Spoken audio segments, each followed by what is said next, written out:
Oh, ito na guys, another going to Kabangkalan ulit.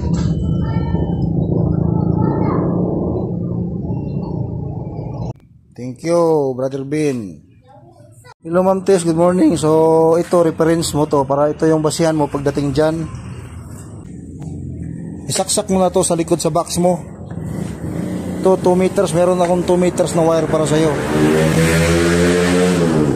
Yan, dito sa likod ng box mo. Yan, kabit na siya. So ito naman, kailangan nakalubog, nakasawsa ng maayos, na hindi siya aangat para laging nakahigop ng tubig. Ito mamahulugan na natin.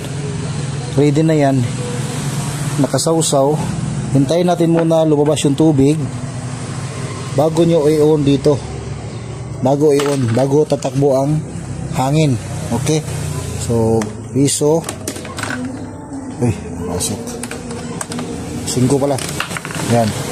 Pagka lumabas yung tubig, hintayin lang mo lumabas. Yan, lumabas na, di ba?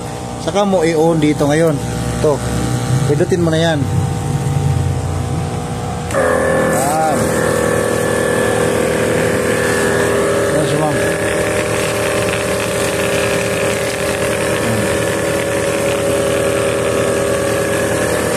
So, patayin mo natin. Yan na yan, ma'am. Pagka maubusan ka dyan, hindi mo napansin o iaangat, ganoon din, babalik rin yung, ganoon din ang gagawin mo. Babu.